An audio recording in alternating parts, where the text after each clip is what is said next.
여러분 안녕하십니까. MBC 해장국집에 오신 것을 환영합니다. 오늘도 뜨끈뜨끈한 국밥처럼 여러분들의 막힌 속을 확실하게 풀어주실 두 분의 패널 소개해드리겠습니다. 새누리당 김세연 의원님입니다. 안녕하십니까. 안녕하십니까.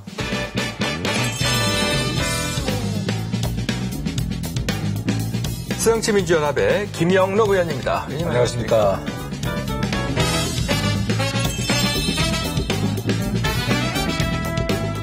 그리고 우리 해장국집의 아르바이트생입니다. 최선아 씨입니다. 안녕하세요. 안녕하세요. 예. 자, 오늘의 메뉴 소개해드리겠습니다. 오늘의 해장 이슈. 지난 8일 새누리당 유승민 원내대표가 의원총회의 권고로 국회법 파동에 대한 책임을 지며 사퇴했습니다. 이에 따른 향후 전국을 전망해봅니다.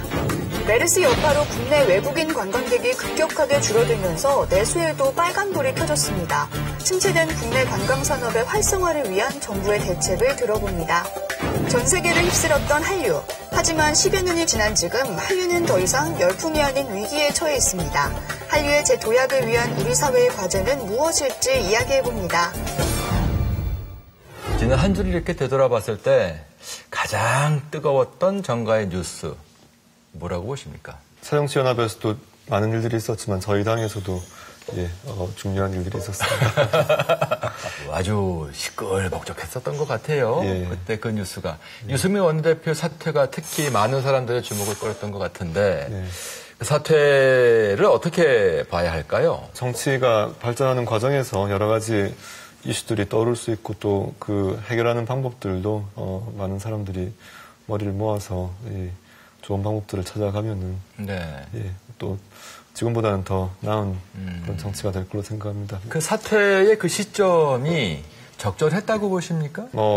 보시기에 따라서 늦었다는 분도 계시고 사퇴하면 안 됐다고 하시는 분도 계시지만 여러 가지 고심 끝에 그렇게 결정을 하신 것은 물론 의원총회에서 뜻에 따르겠다는 그 평소의 생각을 반영해서 시점에 정해진 것 같습니다. 예. 대한민국 헌법 1조 1항의 가치를 지키고 싶었다. 이제 이런 표현이 또 있었는데 이거는 어떻게 해석을 해야 될까요? 청와대가 이 집권 여당을 굴복시키는 거다. 어떻게 보면 헌정사에 큰 오점을 남겼다 이렇게 볼 수가 있고 우리 국민들은 우리나라가 정말 제대로 된 민주국가인가 정말 민주공화국 그 말 그대로 주권이 우리 국민에게 있는가 이런 의문을 갖게 된 것이죠. 그래서 유승민 대표도 그렇게 이야기를 했다고 보고 많은 국민들이 그 부분에 대한 공감을 했다. 헌법의 가치를 지키고 싶었다라고 하는 그 표현에 대한 해석이 참 여러 가지로 나오는 것 같은데. 예,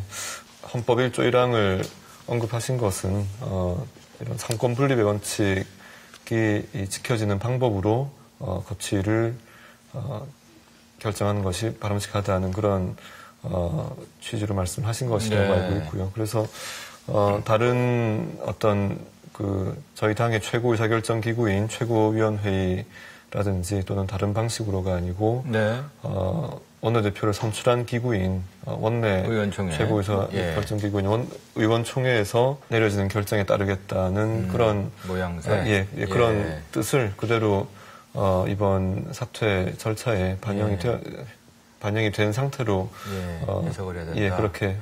근데 그 김영록 의원님의 말씀을 빌면 대통령이 여당을 굴복시킨 것이다. 이제 이렇게 말씀을 하셨는데 그렇게 봐야 하는 걸까요? 어떨까요? 당청 관계에 있어서 많은 그런 해석들이 있지만 저희 당내에도 이 청와대와 더욱더 아주 긴밀하게 협조를 해야 된다는 그런 믿음을 갖고 계신 분도 계시고 또 일정 부분에 건강한 긴장 관계가 필요하다. 그렇게 해야 장기적으로 더 이 나라에도 저희 당에도 도움이 된다고 생각하는 사람들도 있기 때문에 그런 견해차는 있을 수 있다고 생각합니다. 일방적으로 국회법을 이 가뭄과 메르스 와중에서 정쟁의 어떤 수단으로 삼아서 여당 원내대표가 말을 제대로 청와대의 뜻에 제대로 안 따른다, 뜻에 맞지 않는다 해서 찍어내리는 그런 모양새가 됐기 때문에 국민들도 정부 여당을 보면 뭔가 불안하고 정치가 국민들을 편하게 해줘야 되는데 거꾸로 국민들이 정치를 걱정해야 되느냐 이런 상황이 된 것이죠. 정말 이 집권 여당은 차이가 크거든요. 그래서 수직적인 이 당청 관계가 아니고 어느 정도는 수평적인 당청 관계. 근데 이번에 대단히 이 부분이 앞으로 사실은 걱정되는 부분이에요. 그래서 나무당 일이 아니죠. 국가적인 사안이지 이것은 여당 내 일이만으로 볼 수는 없는 거죠. 입법부와 행정부의 관계에 있어서는 다른 나라들 사례를 보아도 우리보다는 더 강화된 행정 입법에 대한 통제를 하는 것은 뭐 그렇게 드문 일은 아니다 이렇게. 국회에 이제 그 거부권을 행사를 해서 법안이 다시 돌아왔을 때 이제 제의 절차를 밟았는데 표결을 하는 게 맞지 않았을까요? 거기에 대해서도 뭐 여러 의견들이 있었습니다만 일단 저희가 의원총회에서 그렇게 다수의 의견을 정리해서 당론으로 정했기 때문에 뭐 깊은 뜻이 또 제가 알지 못하는 이번에 새누리당에서 가장 아픈 부분이 그 부분 아니겠습니까? 저희들이 이제 지금 현재 국무총리 이제 황교안 국무총리 인준 동의안 표결할 때 전혀 인사 자료를 협조를 안 해서 검증이 제대로 안 됐으니까 야당 내에서도 들어가지 말자. 그런 여론이 더 많았어요. 그런데 저는 들어가자고 제가 주장했고 실제 들어가 투표했거든요. 야당도 들어가 투표를 했는데 이번에 이제 새누리당에서 투표 안 한 부분은 제가 생각할 때 입이 10개라도 할 말이 없다. 자, 그런데 14일로 예정되어져 있죠. 새 원내대표 뭐 선출이 될지 추대될지 모르겠습니다만 누가 될 것 같으세요? 아직은 상황이 안개 속에 있습니다. 누가 될 것 같으세요? 저는 들은 이야기는 있습니다. 상당히 희성이시는데. 뭐, 왕씨랍니까? 왕씨 정도 그렇게 희성이신 것 같은데. 그럼 무슨 성? 왕씨 비슷하죠. 이응자로 시작하고. 이응자로 시작하고. 옥씨가 있습니까? 옥씨 아니고. 옥씨하고 왕씨하고 중간 정도 되네. 이씨 말씀이시죠? 누구? 청와대에서 꼭 좋아하신 분. 청와대에서 좋아하신 분이 되죠. 생각해보세요. 그렇게 되지 않겠어요. 그분을 청와대가 좋아하신다면 그래도 좋다 이런 말씀이신 겁니까? 원내대표가 선출해서 이렇게 뽑혀 정통성이 있는 거고 힘을 갖고 야당하고도 협상을 하게 될 건데 초대했을 때 예를 들면 초대한 분이 아무래도 힘이 좀 떨어지는 거 아니냐. 또 저희들 걱정하는 것은 청와대에서 기침 한번 해버리면 또 흔들리지 않겠느냐. 근데 그거를 뭐 이렇게 누가 결정하고 그래서 이것이 뭐 강제되고 이런 방식으로 저희 당이 운영되는 게 아니기 때문에 출마의 뜻이 있으신 분들은 후보 등록 기간에 접수를 하실 것이고 그렇게 하면 경선이 되는 것이고 한 분만 접수하시면 경선 없이 갈 수 있도록 저희들은 정정당당하게 정통성 있게 투표로 해가지고 해야 된다 이거죠. 그런데 그러는 사이에 지난 9일이었습니까? 새정치민주연합에서 그 적지 않은 수의 전현직 근데 또 탈당이 있었어요. 어떻게 되는 거예요, 지금? 이거 뭐 어떻게 봐야 되는 겁니까? 결국은 어떤 세력 싸움인 것이고, 그 세력 싸움이 끝에 가서는 잘 통합이 돼서 될 수도 있고, 정말 그게 어떤 갈등을 국면으로 그냥 치닫아서 깨져버리는 수도 있겠지만은 저는 지금 첨예하게 대립하고 있는 과정이 당을 깨자 이것보다는 내가 좀 주도권을 좀 더 갖고 싶은데 하겠다 이런 측면으로 봅니다. 의원님, 박지원 의원님하고 가까우시잖아요. 예, 가깝죠. 아주 가까우시잖아요. 분당 가능성을 말씀하셨는데. 박지원 대표님도 분당을 염려를 한 거죠, 분당을. 분당이 상수라고. 아니, 분당 가능성이 없다는 것은 아니고. 아까도 말한 서로 갈등과 어떤 이런 것이 서로 어느 한 방향으로 치닫게 되면은 분당 가능성이 있는 거죠. 그런데 이걸 갈등을 어떻게 잘 조정하느냐. 문재인 대표가 결국 그 역할을 잘 해야 되고 그 현재 관리를 만약에 잘 못하고 혁신을 잘 못하게 되면은 뭐 상수가 될 수 있는 가능성이 없는 건 아니죠. 어떻게 될 것 같으세요? 이 야당이 분당 될 것 같으세요? 가급적이면 우리 현재 대한민국의 정부 형태, 대통령이 이끄는 행정부와 또 국회에서 입법부가 견제 감독하는 이런 체제에서는 양당 체제가 안정적으로 가는 것이 더 바람직하다는 생각을 기본적으로 합니다. 비박, 친박 이렇게 싸우는데 여쭤보려고요. 새누리당이 만약에 쪼개지면은 야당도 쪼개질 그 가능성이 높아지는 상수가 될 가능성이 높아지는 거죠. 그래서 새누리당은 어떻게? 지금 김영록 의원님 말씀이 이제 저희가 독립 변수고 새정치연합이 그렇게 말씀을 하고 공격 변수라고 말씀을 하신 것 같아서 그 상수와 변수가 좀 또 뭐 다른 차원으로 가는 것 같습니다. 나쁜 것만은 아니고요. 예를 들면은 대통령제를 방금 말씀을 하셨잖아요. 대통령제에서 양당제인데 대통령제가 그러다 보니까 오로와 나승이에요. 이기면 다 몽창 가지는 거고 당도 마찬가지 둘 중에서 하나 딱 고르는 거니까 선택권이 굉장히 제한된 거 아니에요. 그래서 저는 분당이 좋다는 의견이 아니고 예를 들면 어떻게 될 것 같으냐는 거죠. 아니 그 국민의 선택권이 넓어지는 의미에서는 독일 같은 다당제 국가 여기도 이제 나뉘어지고 여기도 나눠져서 적어도 4당 체제로 가자 이런 말씀. 국민의 선택권이 넓어지는 측면이 있고 정치 발전이 예를 들면 권력 구조와 연계돼서 예를 들어서 대통령제가 아니라면 그게 우리가 이렇게 극과 극이 싸우는 것보다는 중도 우, 중도 자 이렇게 해서 서로 조화를 이룬 국민의 선택권이 넓어지는 것도 사실은 정치 길게는 정치 발전을 볼 수 있는 거예요. 저는 지금 87년도에 있었던 9차 헌법 개정 때 우리 국민들이 직선제 대통령제를 결정을 했었기 때문에 국민들의 판단이 바뀌었는지 그게 먼저 선행이 되고요. 그 결정이 선행된 다음에 거기에 맞춰서 선거구제라든지 또 의회 내에 양당 체제, 다당 체제 어떤 체제를 촉진하는 이 요소들을 제도 안에 넣을 것인가 이런 논의가 후속해서 와야 된다고 생각합니다. 그거는 또 일종의 그 개헌 논의에 대한 그 시작을 말씀하시는 겁니까? 일단 국민적인 합의가 정부 형태에 대한 합의가 있기 전에는 이 다당 체제로 가느냐 하는 것은 이 순서가 좀 잘못된 것일 수 있다. 하지만 잘못된 순서라고 하더라도 그렇게 될 가능성은 있을 수 있는 거 아니겠습니까? 가능성은 항상 어떤 가능성이 있는 것이지만 정치 안정을 위해서는 저는 이제 예를 들면은 우리나라 여야 간의 그간 대립을 많이 하고 있잖아요. 많이 싸우는 이유가 사실은 여야 간의 머리를 맞대고 하면은 그렇게 안 싸우는데 결국은 여당 뒤에는 청와대가 있는 거거든요. 그리고 이제 또 여당에서 말할 때는 야당 뒤에는 시민단체가 있지 않느냐. 이렇게 하다 보니까 서로 이게 상생과 토론과 이게 서로 협상이 안 된다.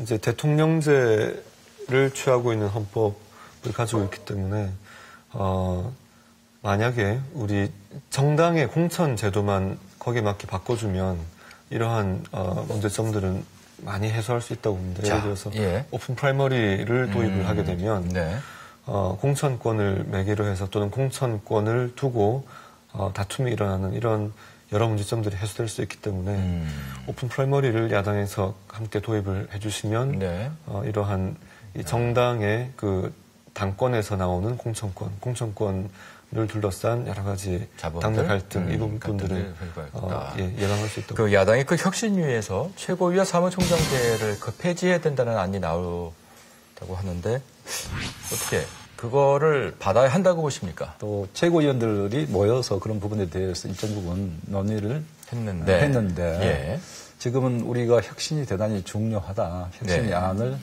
받고 가자 하는 게 이제 대세 분위기인데 그러나 일부에서는 또 그렇지 않는 의견도 있어요. 혁신안을 받아서 잘 운영하면 되고 지금 현재 제도도 사실은 잘 하면 되는 거죠. 근데 그게 안 되니까 자꾸 제도를 고치자는 건데 더 중요한 것은 결국은 사람 문제다.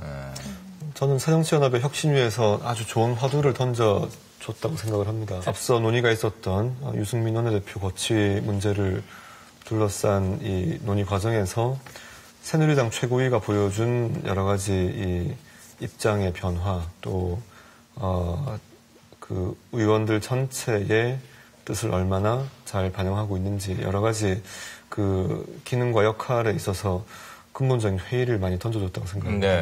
정책 중심의 정당으로 가기 위해서는 원내가 활성화되고 원내 중심 정당으로 가고 풀뿌리 민주주의를 위해서는 지역당이 활성화되고 그 지역 중심으로 지역에서 그 여론 수렴된 부분이 국회에 와서 정책으로서 나타나는 원내 중심 정당이 돼야 된다. 그렇게 하면은 최고위원회가 필요 없고 사무총장이 어떤 의미가 없는 거죠. 지금 말씀하신 건 오픈 프라이머리제를 말씀하시는 그렇게 하려면 결국은 오픈 프라이머리와 같은 그런 국민이 뽑을 수 있는 경선도 안전한 경선을 공정하게 하면 되는 거거든요. 오픈 프라이머리 합의되셨네요. 그렇게 하면 같은 뜻입니다. 공천 싸움 할 이유가 없어요. 맞습니다. 계파 싸움도 필요 없어요. 예. 계파는 어느 당에 다 있는 거거든요. 계파 싸움이 문제인데 계파 싸움이 원인이 결국은 공천이거든요. 읽었던 칼럼 중에서 이런 게 있었습니다. 어떤... 이명박 정부 때 좀 더 신자유주의 노선에 가까웠던 친이의 노선이 있었고 또 복지나 경제민주화를 중심에 뒀던 친박의 정책 흐름이 지금 박근혜 정부에 들어와서는 바뀐 듯한 그런 모습을 보이고 있다 이런 비판이 있었습니다만 어떻게 보면 지금 당내에 아무래도 친소관계나 어떤 정책 노선상의 차이로 인해서 비슷한 또는 생각이 통하는 사람들끼리 옆에서 쉽게 모이게 될 건데 그 모임을 규정하는 방식이 마치 일본의 자민당의 개파 방식을 개파를 지칭하는 방식을 따와서 사람 이름을 놓습니다. 그래서 사람 이름을 놓고 여기에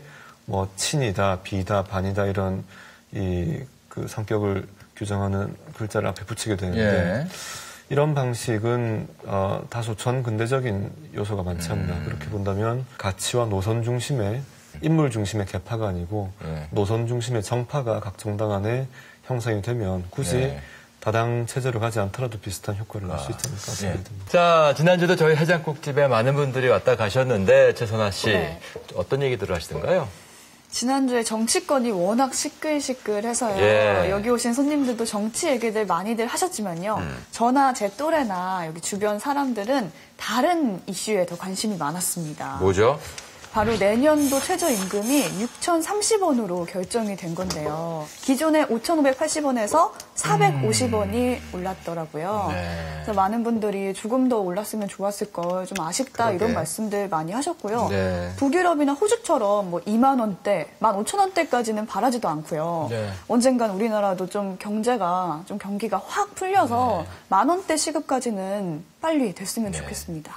사실 최저임금이 문제가 되는 것은 대기업은 전혀 문제되지 않을 것이고 그만큼 열악한 환경에 처해 있는 그 중소기업에서 이 최저임금이 문제가 되는 것 같기 때문에 이걸 양날의 칼이라고 하는 것 같은데 이거 어떻게 봐야 되는 건가요?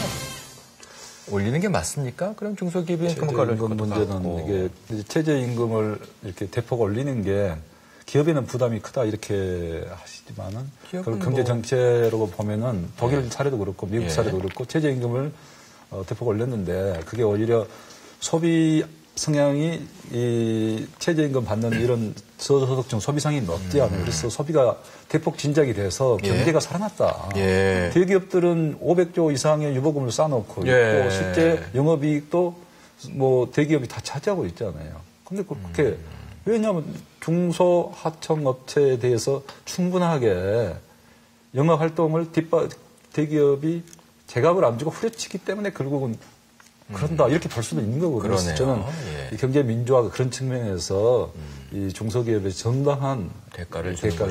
그러면 최저임금을 더 올릴 수도 있는 여력이 생기는 거예요. 그 말씀은 일리가. 최저임금제 도입이 오히려 고용을 줄이는 효과가 있다 이런 비판도 있지 않습니까? 8.1%포인트 인상이 되었는데 지속적으로 이 정도 선으로 인상을 해가서 그것이 5년, 10년 경과하게 되면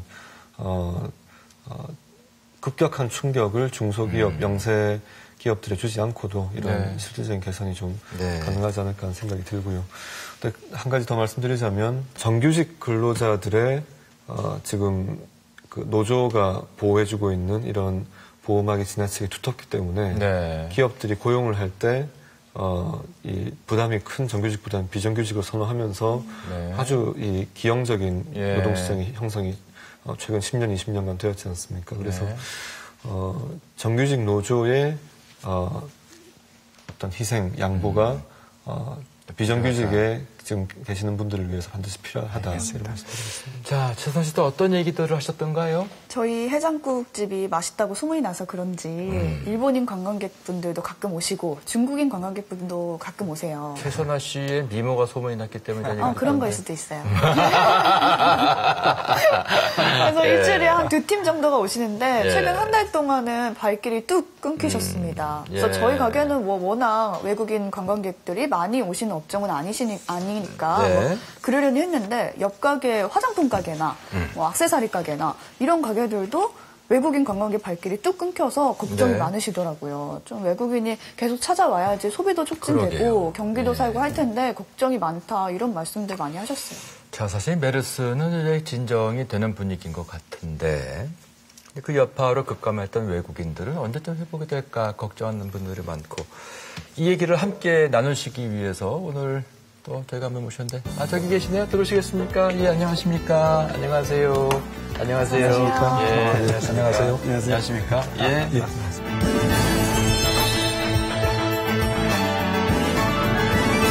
요즘 많이 바쁘시죠? 예, 요즘 뭐 일이 많습니다. 정말 그 걱정이 한두 가지가 아닌데 무엇보다 이 관광객을 실어나르던 그 버스가 거의 찾아보기가 어려울 지경이 된 것도 같아요. 어떻게 보세요? 피해가 좀 큰 편이고요. 네. 상황이 상당히 좀 안 좋습니다. 지금 한 6월 한 달 동안에 한 13만 명 줄은 거니까요. 네. 전년 대비로 보면 한 40% 정도 줄었습니다. 동기간. 동기간으로 보면. 요즘에 메르스가 좀 진정 국면인데 좀 늘어나고 있는 겁니까? 아직은 그 영향이 계속 있고요. 아직도 안 살아나고 있고, 다만 7, 8월에 그동안 예약됐던 것들이 거의 다 취소가 됐는데, 8월 예약은 이제 분위기가 많이 들어오고 있습니다. 또 실제로 예약도 이루어지고 있고요. 그래서 제가 볼 땐 7월 말, 8월 초 이제 메르스가 진정세에 들어가면은 조금 더 아마 활발하게 그런 일들이 이루어질 것 같습니다. 자, 이 불과 2달 전까지만 해도 잠깐 말씀드린 것처럼 이 정말 이 차를 어떻게 대기가 힘들 정도로 버스가 쭉 이어선 모습을 많이 봤는데 이게 텅텅 빈 거리다. 그 최선아 씨가 그 관련된 그 자료를 가지고 오셨죠? 네. 좀 소개해 주실까요? 그래서 실제로 메르스 사태로 인해서 국내의 외국인 관광객들이 얼마나 급감을 했는지 지난 7월 1일에 법무부에서 발표한 자료를 보시면요. 참고로 법무부는 출입국 관리를 하는 부서죠? 작년 6월에 한국을 방문한 외국인이 약 127만 명 정도였는데요. 올해 6월에는 약 60만 명 정도로 작년과 비교했을 때 52.8%가 감소를 했고요. 특히 우리나라를 가장 많이 방문하는 중국인 관광객의 경우에는 올해 6월 기준으로 약 26만 명이 방문을 해서요. 작년 6월과 비교를 했을 때 54.6%가 급감을 했습니다. 이렇게 메르스 여파 때문에 절반 이상의 관광객이 줄었잖아요. 그래서 여행 업계뿐만 아니라 소상공인까지 피해가 이만저만이 아니라고 하더라고요. 그 사실 길을 가다 보면 그 도처에서 샬라샬라 소리가 많이 나. 근데 요즘은 참 찾기가 힘들 정도가 그렇습니다. 됐어요. 이거 얼마나 오래 갈 거를 보세요, 장관님께서는? 그 홍콩에 사스 왔을 때랑 또 일본 동북지방에 쓰나미 왔을 때 그게 다시 회복되는데 거의 한 1년 걸렸거든요. 1년이나 걸렸어요. 1년 걸렸습니다. 근데 저희는 지금 3개월 내지 4개월 내에 원래 그 상태보다 가능하면 그 조기 회복될 수 있도록 저희가 최대한 노력을 할 겁니다.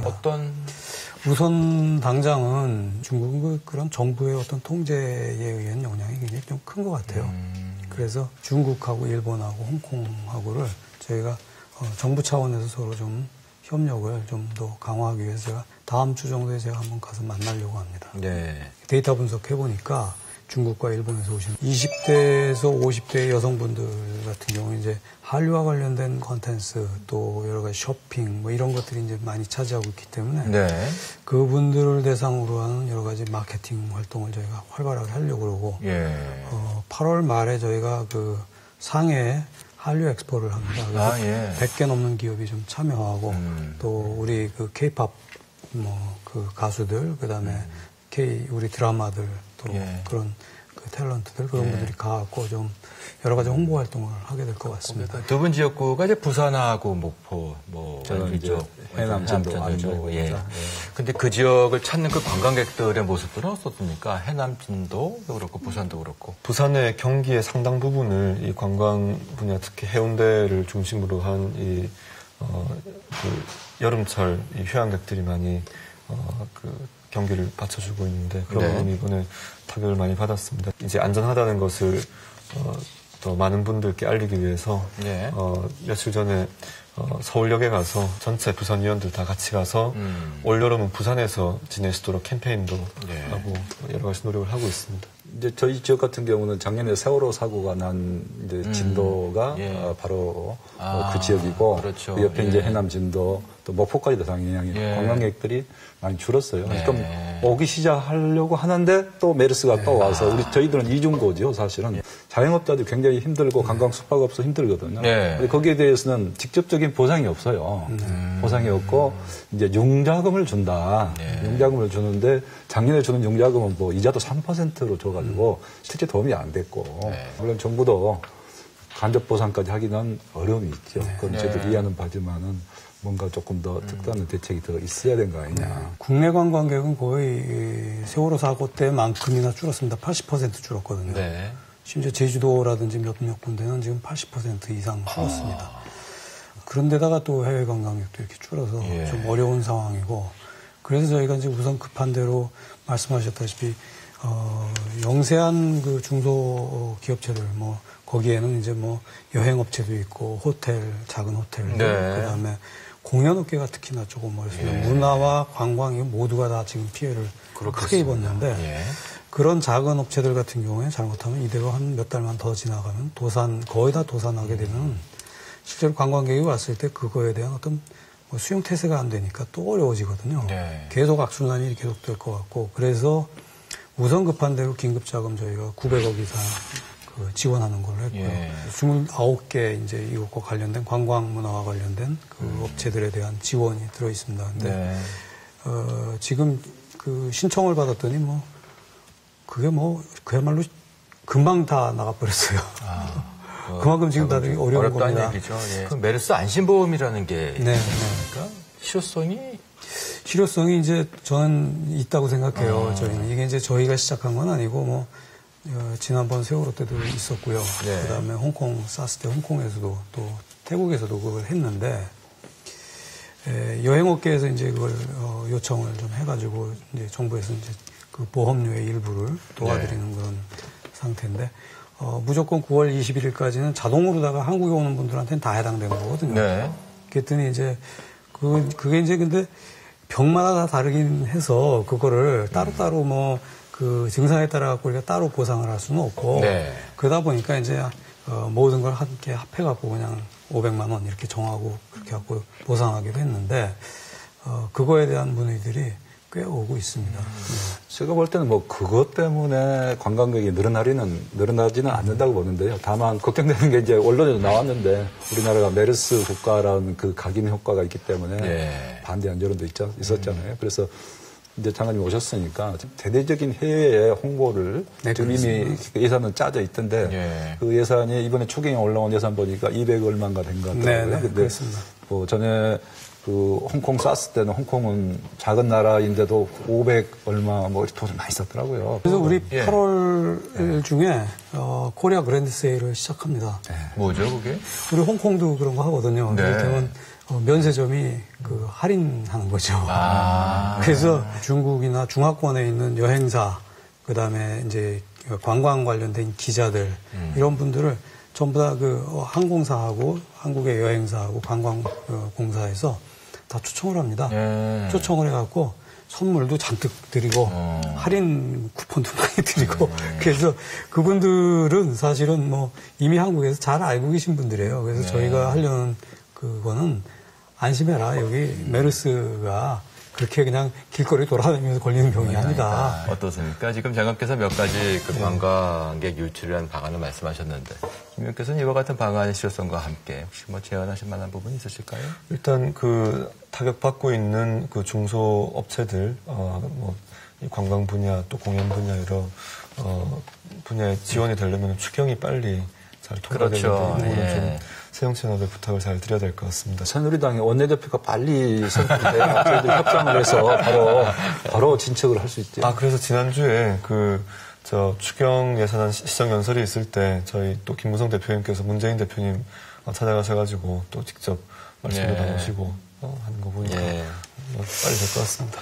그런데 또 한 가지 좀 여쭙고 싶은 대목은 한류에 관한 부분이죠. 열기가 식는 게 아니냐는 우려가 또 제기되고 있는 것 같은데 이 부분은 장관께서 어떻게 보십니까? 한류가 이제 최근에 이제 여러 나라에서 워낙 한류가 이제 유명해졌어요. 전 세계적으로. 그렇죠. 유명해졌고 그것이 어느 수준에 올라가면 뭐 헐리우드 영화 우리가 잘 안 받아들이려고 하는 거나 뭐 일본 노래 우리가 안 받아들이려고 하는 거나 이게 문화에 미치는 영향이 크다 보니까 어디서건 저항이 있죠. 문화 콘텐츠는. 우리나 비슷한 것 같아요. 그런 점에서는. 최근에 이제 그래서 한류 기획단이라는 것도 새로 이제 시작을 했고, 그다음에 저희가 갖고 있는 새로운 개념으로 이제 한류 3.0이라고 지금 얘기하고 있는 그거는 문화 교류에다 중심을 두고 있습니다. 그래서 이게 무슨 수출품 기계 팔아먹듯이 우리가 많이 팔면 이익이고 뭐 저쪽에서 덜 갖고 오면 이제 이익이고 이게 아니거든요. 사실은. 문화가 서로 이렇게 교류가 하고 그러면서 사실 그 교류를 통해 우리 문화도 훨씬 살찌우게 되고 그래서 그런 관점에서 한류를 더 발전시키기 위해서 지금까지 이제 K-팝, K-드라마 이거 중심으로다가 해왔던 것들을 이제 클래식도 포함한 문학, 한국의 문학도 포함한 이런 것들이 같이 포함된 그런 교류 중심으로다가 이제 조금 변해가려고 합니다. 그 한류 기획단 이렇게 표현하셨는데 저는 그 표현도 좀 안 맞다고 봐요. 뭐 차라리 한류 뭐 문화 콘텐츠 산업 지원단 이렇게 표현을 하면은 외국 사람들 보기에도 좋잖아요. 뭐 우리가 마음은 급하니까 정부에 직접 지원을 하고 이렇게 하고는 있지만은 실제 정부가 지원한 게 오히려 역효과를 낼 수도 있는 상황이고 때에 따라서는 상대국에서 이 반한류 분위기를 불러일으키는 그런 정부가 나서기 때문에 요소가 될 수도 있고 우리는 관이 주도하는 게 익숙하거든요. 근데 외국 사람들은 그런 부분에 대해서 잘 이해를 못하나. 사실 이 한류가 문화적 측면보다는 그 경제적 측면에서도 미친 영향이 상당히 클 것 같은데 최선 씨가 또 관련된 그 자료를 준비해 오신 것으로 알고 있어요? 네. 문화체육관광부와 이제 한국문화산업교류재단이 공동으로 지난해 11월 한 달 동안 14개국의 성인 남녀 5,600명을 대상으로 조사한 결과인데요. 뭐 K-팝이나 드라마, 뭐 영화와 같은 한국 대중문화를 접한 이후에 한국 상품과 서비스에 대한 관심이 증가했는지 물었습니다. 외국인들한테? 네. 예. 한식을 먹어보고 싶다 해서 한국 음식에 대한 관심을 보인 사람이 50.9%였고요. 한국을 방문하고 싶다가 49.5%, 한국 휴대폰이나 가전제품을 구매하고 싶다고 해서 우리나라 IT 기술에 관심을 보인 사람도 40%가 넘었고요. 한국 의류나 화장품, 이렇게 한국 패션에 대해서 관심을 보인 사람도 각각 30%가 넘었고요. 또 한국 전통문화나 한글을 체험하고 학습하고 싶다는 사람도 각각 30%가 넘었습니다. 이렇게 한류에 대한 인기가 올라갈수록 우리 한국 문화나 뭐 서비스, 제품 여기에 대한 관심도 높아지는 게 아닐까 싶습니다. 뭐 그동안에는 한류라는 거예요. 한류가 100원 투자하면은 400원의 물건이 팔린다. 이런 관점에서 이제 한류가 결국은 이제 전체 산업에 미치는 영향. 실제로다가 이제 이번에 그 작년 2014년도 전체 통계 보면은 그 면세점의 1위가 그 MGM 백입니다. 한국산 MCM 백이고 화장품이 지금 한국 화장품이 그 10위 안에 3개나 들어가 있습니다. 그러다 보니까 이제 뭐 화장품 회사는 뭐 어마어마한 돈을 벌게 되는 주식이 뭐 엄청나게 올라갔죠. 그렇죠. 근데 실제로다가 그 산업에 미치는 영향도 영향이지만 아까 저기서도 이제 통계를 보셔도 아시겠지만 이제는 문화 자체가 지금 상품입니다. 그래서 문화가 한국 문화를 보려는 사람들, 한국 문화 자체가 콘텐츠로서의 경쟁력을 갖고 있게 됐기 때문에 유럽에서나 이제 뭐 중국, 일본, 동남아시아에서 실제로다가 그런 그 공연이라고 그러듯 뭐 공연 또 뭐 여러 가지 영화 이런 것들이 이제 산업으로서의 가치를 이제 가지기 시작했습니다. 이제. 근데 한 가지 내가 장관님께 또 김선생님은 조금 제가 한 말씀 더 해도 되겠습니까? 그 이제 우리 한류 세계화 이야기 하셨잖아요. 그래서 아시아 문화 중심 도시를 광주에다 만들었지 않습니까? 광주에다 만들었으면은 이제 결국 한류의 어떤 아시아 중심 도시로 키우겠다는 뜻도 있는 거 아니에요? 그래서 그런 면에서 정부가 좀 적극적으로 단순히 시설이 하자고 한 건 아니죠. 그중에 거기서 콘텐츠 산업을 일으키고 어떤 21세기 새로운 한류 문화를 만들어보자. 좀 적극적으로 정부가 나서 주실 것을 그러면요. 꽉 부탁을 드립니다. 그러면요. 이번에 이제 저는 강북 국회의원이 아니거든요. 알고 있습니다. 그거 아시아 문화의 전당 때문에 걱정하시는 분들께 그 말씀을 꼭 드려요.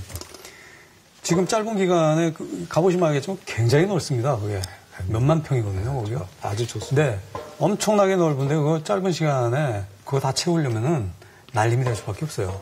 그래서 하나하나 채워나가면서 실제로 다 완성도가 높게 그것이 하나씩 제대로 돼야지 그야말로 개막에 맞춘다고 그냥 이것저것 갖다가 그냥 일단 채워놓고 보자 그러다 보면은 오히려 사람들이 실망할 거고 아마 한 번 왔다 간 사람 다시는 안 오게 될 거고 그렇습니다. 그래서 하나하나 할 때 저희가 최선을 다해갖고 이거 하나만 봐도 앞으로 무엇이 더 펼쳐질지 상상할 수 있게끔 아주 잘 하려고 합니다. 저 아시아 문화중심도시 특별법 통과로 인해서 이제 저희 당내에도 좀 논란이 많이 있었습니다만 또 제가 지역 말씀하시니까 저희 지역과는 있진 않지만은 부산이 국제 영상 중심 도시로서 이제 발전을 하도록 정부 지원을 체계적으로 받아야 되는데 사실 다른 지역하고 비교해 보면은 좀 많이 미흡한 점들이 많이 있습니다. 또 국제 영화제에 대한 지원도 부산 국제 영화제가 좀 세계적인 영화제로 자리를 잡도록 되면 좋을 텐데. 부산 영화제에 대해서는 사실 영화진흥위원회에서 이제 전문가들이 판단한 겁니다. 그래서 예산은 그야말로 이제 국회에서 주신 거를 영진위에서 집행하는 건 이제 영진이니까요. 부산 영화제의 전체 예산의 상당 부분이 가고 있었습니다. 그러다 보니까 다른 영화제에도 조금 좀 어려운 영화제들이 많습니다. 그런 영화제들을 좀 나눠야 되겠다는 말이 있었고. 또 한 가지는 이제 전문가들의 의견은 그런 것 같아요. 거의 한 20년 가까이 됐는데 초기에 시작할 때 공공 지원의 의존도가 한 17% 정도, 18% 이 정도였던 것 같아요. 지금 70% 넘었습니다. 지금 100억이 훨씬 넘었고요. 전체 부산 영화제 예산이. 그렇다고 해서 유료 관객이 더 늘어났거나 상영되는 영화 수가 더 많아진 건 아닙니다.